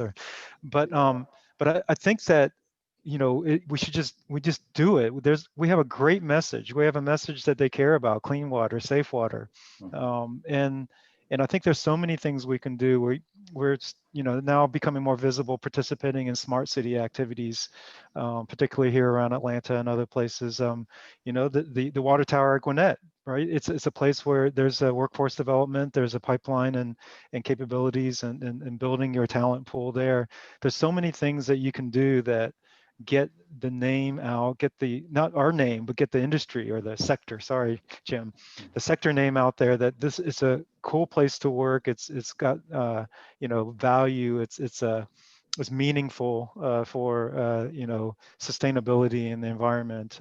So I think it should be easy. And I think if we just do it, we'll find it to be easier than we're making it out to be. Kenji, no offense taken, and I agree with what you said. June, thanks for saying what you said too. Let's not overthink it. Let's not overthink the messaging. Otherwise, you'll be trying to think through the message and never get the message out there to, and so get out there, try something, keep trying. If it doesn't work, do something else. But it's a continual process, as I'm sure you'll agree. So I've heard like Google and all these cool people, right? Kenji just mentioned it too. Like, how do we compete with them? And I think this is where the partnership is so important, because if you are associated with those people, then now I say, oh, if you come work at Molten, you get to work with Facebook, you get to work with Amazon. And really the way that we started working with Amazon was we upload all of our data into their cloud-based AWS. And I think we're one of the first ones. So we got this global award from them for the most innovative utility in the world. We're like, what? And so a lot of people heard about this. They're like, oh my gosh, Amazon recognized you, so you must be cool too. And so like having cool friends around you, do some name dropping, but this is why the partnership is so important. And you get to work with different partners. And if you get to come here, you get to work with all these cool people and interesting situations. And that's one of those indirect ways that you can compete. You could just wear those goggles, those 3D goggles, June, is that virtual realities? Is that what that is, Kenji? Where you can kind of imagine the world that you Absolutely. So I'm curious if anyone in the audience has any thoughts or comments and can chime in on any of the either internal focus or external focus that we've talked about, ideas. I think anything we can do to draw attention to the water sector is going to help all of us, private sector, public sector, nonprofit world, all of it. So anyone want to unmute and be brave? Everywhere you turn,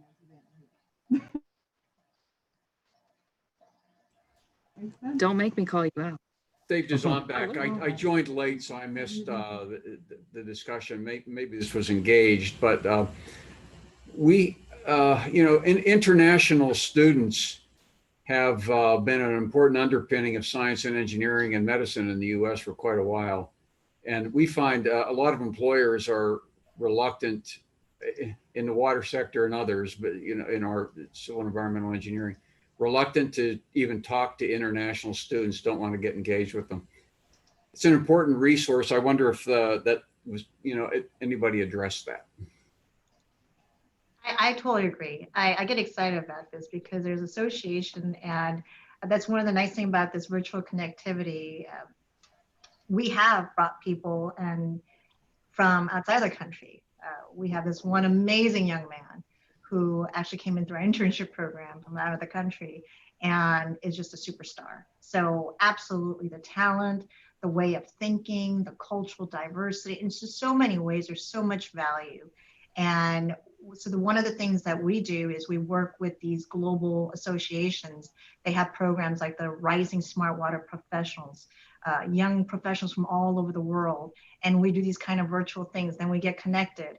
And they may not come work for us, but they want to work with us. So I connect them to our staff and they start building this network. And over time, when they get all into places, they'll probably work together, partner, hire each other. So to me, that is an incredible asset, Dave, that you brought up, because that worldly perspective is so important. That global awareness is absolutely critical when we talk about future. Yeah, and then people very interested in the water sector and in innovation in the water sector we'll be talking about. Thanks, June. Hey, June, I could add to that. This is Ken Thompson. We have a really large student internship program, which is, since we're a global company, it really spans universities across the world. And we don't just look for master students or PhD students. We reach into the students when they're sophomores or juniors to get them early and let them get excited about water. And we find that that's really effective, because then we know we have people that are going to come back to us later on once they graduate. When I was with Irvine Ranch in the 90s, there's a program called the International Student Exchange Program, and it has one-to-one exchange with US and international students. We had 1 to 2 interns every year for about 10 years when I was there. And it was just a great way to bring different perspectives into the organization. And half of them stayed in the US after they graduated and actually went on to get their master's degrees and worked in the water industry. So just a lot of great ways to do it. And Dave, that's a great idea.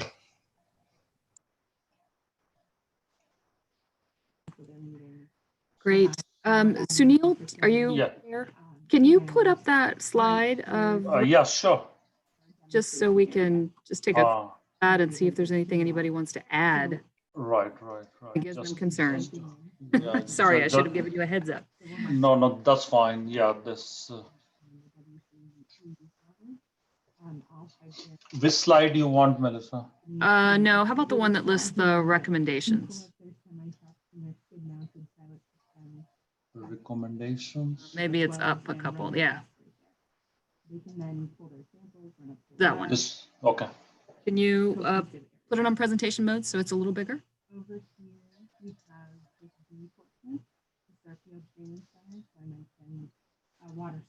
It's good. That's great. So again, I think Sunil explained that the center has sort of got this short-term, mid-term, long-term vision.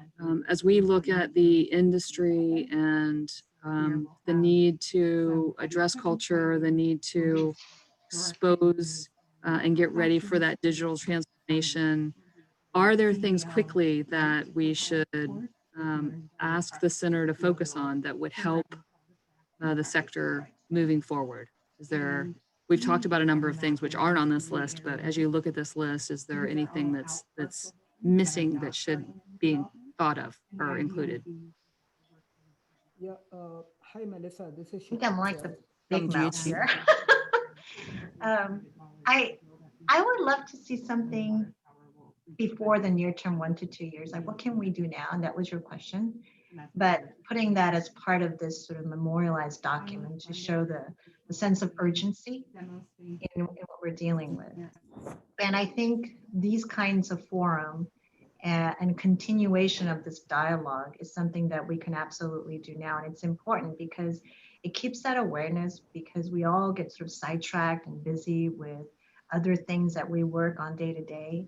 And this effort, again, has been really highlighted with the pandemic and the events of 2020, and that's still continuing. So maybe we can talk about a schedule of roundtable discussions or dialogues that's really kind of a little bit more focused and having a lot of the different sectors represented, not just the utility, but maybe people who have nothing to do with utility, to see how they're understanding this and what they think about the kinds of conversations that we're holding.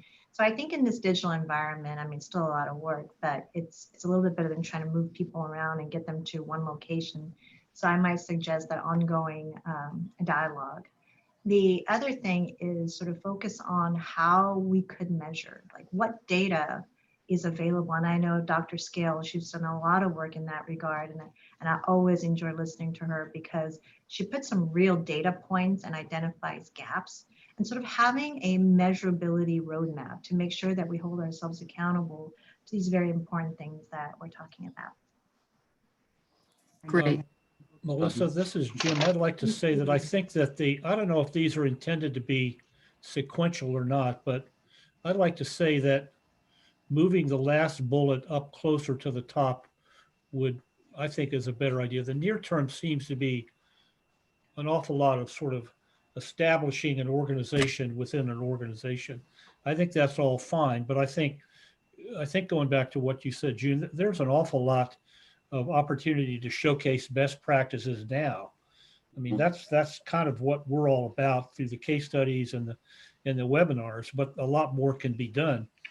And also, I think this format, I just say I really like the format, Sunil, that you've set up for this conference, where you've got these kind of 2-hour sessions where you may have short or no formal presentations, but enough to tee it up for the audience is a great format. And we'd love to work with you more on that. I've been looking for ways to move beyond kind of the standard webinar format. Last thing I'll say is, and I've talked to several people, including June, about this. Yeah, let's get some people in there from other sectors, but let's have a more focused discussion. You know, how are you sort of, selling yourself as a workplace of choice? Not just, oh, well, let's talk at the 30,000 foot level about what our challenges are, but what specifically are you doing in particular topical areas? Mm-hmm. And I would, if I had to pick, I'd say this whole notion of recruitment. How are you selling yourself to people that you want to bring into your sector? I think that's something that can be done more quickly, building on a lot of information that's out there now. Yeah, I agree with that. Melissa, we are almost on time. We need to wrap this up. Yep. I am. So thank you all for joining us. I think a great discussion again on the internal workforce focus, on culture, leadership, and upskilling, and change management, and what is our existing workforce need, as well as how can we focus externally with creative partnerships and really bringing people along the entire way. Some great opportunity there. Really appreciate the conversation.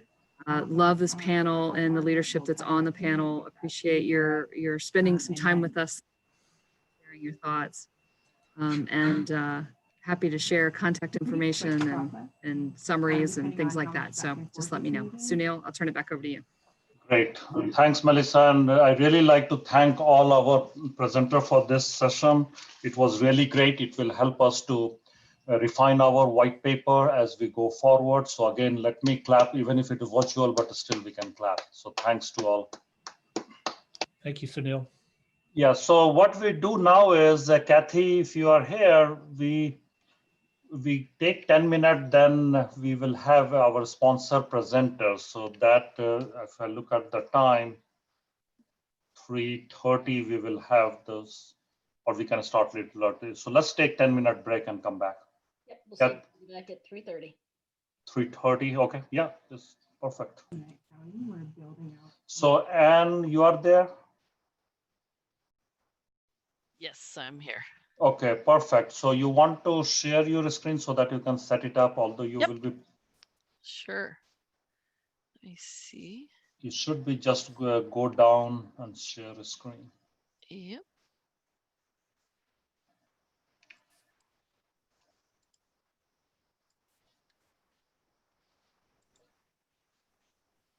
Perfect. Yeah, we can see your screen. That's good. Is that good?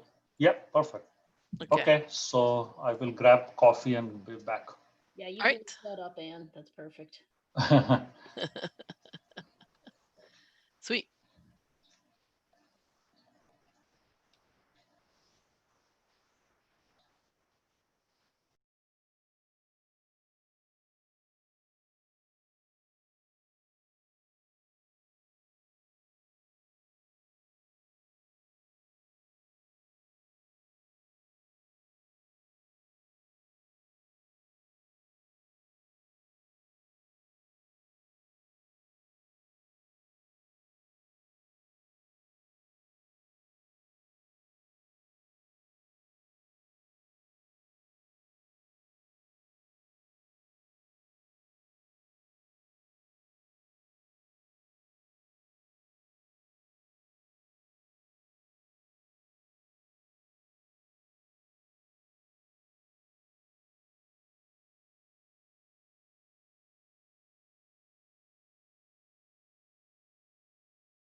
Okay, so looks like Anne, you are ready, right? Yes, I am. Okay, so Kathy, should we start now? Yes, please do. Okay, great. So now our in the break presenter will be the sponsor GHD. We are thankful to GHD for sponsoring the swim conference. So for GHD, Anne will be presenting. So Anne leads GHD water integrated water management business, especially in California, and she has a vast experience working in almost all counties, 58 counties in California. And her expertise includes experience in flood, water resources, and integrated water management. She has focused on all aspects of water resource engineering and planning, ranging from flood, stormwater, groundwater management to water reuse, brine management, as well as project investment and funding strategies. So Anne, looks like you have done everything. A little bit of everything. Okay, go ahead. So I'm going to talk today a little bit on adaptive pathways planning.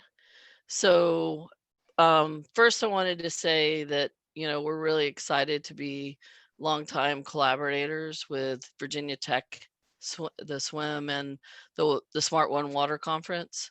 And we're really pleased to be a sponsor.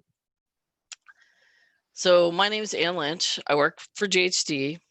And I'm going to talk about adaptive pathways planning, which is an approach to creating resilient strategies that help address future uncertainty. So I thought I'd start with a little bit about GHD in case some of you may not know us. So we've been in business for more than 90 years. We were started in Australia, and we're employee owned. We work in more than 135 countries, have 200 offices worldwide, and over 10,000 staff. And as was mentioned, we have 50 service lines, and I lead one of those service lines, which is the Integrated Water Management service line in North America. We work across 5 global markets, and I'm going to focus today on water, specifically my favorite, which is integrated water management within water. So what is integrated water management? Integrated water management looks and is named a lot of different things depending on who you talk to and where you sit. IWM really does encompass all facets of water. At GHD, we think of integrated water management as a holistic approach that looks across the water cycle to create long-term solutions for today without jeopardizing future generations' ability to survive and thrive. So making better planning decisions than we may have done in the past. When we think about IWM, it really is being implemented different in different utilities or at different places, depending on their governance, where they are in the world. So they sit at different places along the urban water continuum. At GHD, we're focused on meeting our clients where they are and helping them become more water sensitive over time by helping them plan for an uncertain future, which we all know. So why is planning for this uncertainty so important? When you think about it, uncertainty is just a reality. So we got to think differently as we plan for a better future. So how does the water community move from today's reality to make great decisions for the future? We must deal with the challenge we face, whether they be climate, watershed health, regulations and compliance, population change, asset aging, assets over time, which a lot of utilities are facing, the issues of affordability, social equity, and our economic and political conditions. And we've got to get through all these challenges to really create an improved future. So at GHD, we feel that using an adaptive pathways planning approach is the best way to plan for the future with all the uncertainties and all these challenges that we face. So why do we need to plan for uncertainty? Because as we've realized this year, we all face uncertainty every day. There's uncertainty in our future climate and our population growth or just population changes in general. our economy, and our society. This uncertainty requires a new way of planning and seeks to maximize flexibility, keeping options open and avoiding a lock-in to a particular solution. We must move from planning for a single predicted future if we're going to address uncertainty. The critical question for planners and decision makers is, how do we plan for this uncertainty? How do we do this? Adaptive pathways planning helps us to create a robust and flexible long-term strategy, a resilient strategy that can respond to deep uncertainty. So, you know, when we talk about uncertainty, here's a familiar example. This is a population projection for Greater Melbourne. So initially, when the population projection was done in the early 2000s, it had a low-high projection for the year 2030. But as we moved out just 15 years, we were already at that population. And we required new population projections. And then you think about today with COVID, how is that going to impact things? Are you going to have more people moving into major cities, or are you going to have you know, a movement away from cities? The point is, we are really bad at predicting the future. When we consider the uncertainty in future climate, population, land use, society, the environment, attitudes and expectations of society, politics, our, you know, the technology and the great advances that we make there every year, it means that our future is essentially unknowable. This has been termed deep uncertainty. We need to stop trying to predict likely or the future, that, and instead plan for multiple plausible futures. So another example is climate change. So when we plan for climate change, we face similar challenges. Our regulation and current practice is not in line with our latest science. The point is, there are situations where the future is uncertain.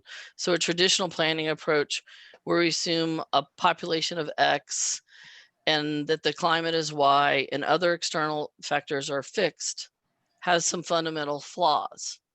The hardest part, and this is where we've been working on, what we've been working on in Melbourne Water, is how do you plan when there is this fundamental uncertainty? GHG has prepared the adaptive planning guidelines to start to address this uncertainty. So there's a couple things I'll say about adaptive pathways and why we use them. We chose this because it's usable and practical in real world planning. We wanted to demystify adaptive planning and resiliency planning. We didn't invent it. We synthesized existing guidance and case studies, a lot of academic literature or planning that was focused on a narrow field. It made it usable for Melbourne Water across their whole agency. And it can be used for the water planning sector in general. It is an approach that is used in the UK and in the Netherlands, particularly in flood management and water resource planning, and its use is expanding. It was developed in conjunction with an expert from the UK, Tim Reeder, who led the development of this approach for London's 100-year flood management plan along the Thames Tideway. Adaptive pathway planning is a framework comprised of 12 steps supported by guidance at each step. This was intended to be non-prescriptive. It asks us to think about triggers, shocks, and tipping points, and envision different paths forward.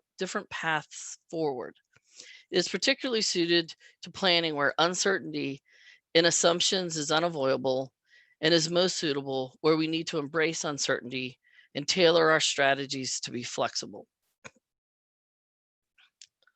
The key concepts in adaptive pathways planning are robustness, because it performs well against multiple futures, flexibility. If the future starts to change, our strategies must be flexible and able to switch from one path to another. Adaptive pathways are about sequencing of actions or options, thinking about path dependencies and avoiding locking yourself into a particular unwanted future. We focus on tipping points, which are points at which you need to change a pathway when a new action or option needs to be taken or implemented. to address a shock, or trigger points, which specifies the conditions under which pre-specified action to change the plan needs to be taken. A decision point where a lead time prior to the tipping point. It's a decision prior to a tipping point. Adaptive pathways planning is a framework for developing monitoring and implementing responses, solutions, options, and strategies that have the ability to respond to multiple futures and the ability to change options or pathways as the future unfolds. It results in a living plan with no winners. The analysis embraces future uncertainty by exploring the impact of multiple plausible futures and potential shocks, such as climate change. We think of sea level rise, natural disasters, pandemics like we're in this year, and other shocks. It focuses on decision points, which may drive a choice to change pathways, including thresholds, tipping points, or built-in natural systems or other triggers. Understanding how different decisions impact future opportunities is important. If you think about it, our pathways are like roads, and we have on and off ramps where we make decisions. It is used to explore shocks and uncertainty, to identify synergies and no regret actions, and avoid potential locked-in strategies. Scenarios are a useful tool for articulating the scale of the challenge and future uncertainty. The key thing is really how you make decisions. How do you develop options and solution in response to multiple scenarios? This is what we are grappling with. You think about it, how to be resilient, adaptable to our existing and future shocks. This is what adaptive planning is really all about. So does this approach work? The answer is yes. There's a number of publicly documented examples, which I've shown on the slide, where it is used, and I should say whether it's important to say where it is used and not say anything in the past tense, because it is something where you want to have a living plan that's updated over time so that it's an active sense of the word. An example is the New York City Flexible Adaptation Framework, which was based on the principles of adaptive pathways planning, but didn't have the route maps that we tend to develop at GHD. The two most prominent examples of implementation of adaptive pathways planning are London's 100-year flood management plan and the Netherlands National Program for Water Supply and Flood Management. But at GHD, we've used it on a number of clients in Australia, and it is being used, it is being built upon to develop guidelines for updated British national standards for adaptive planning. So when you think about it, these are all examples where we've had to think beyond one solution for the future. So that's kind of a taste of what adaptive planning is. If you've got any questions, please feel free to reach out to me. And I wanted to cheat a little bit, Sunil, and to plug my colleague, Shashank, who's going to be presenting tomorrow on digitally enabled IWM during the morning session. So. Right. Yeah, we have a couple of minutes. If somebody has any quick question, comments, you can unmute or use chat function.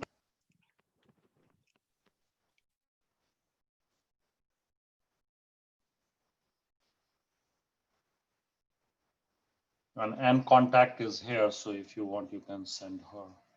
Yeah, feel free to email me if you have any questions. Right. Thanks, Anne. That was really interesting presentations. So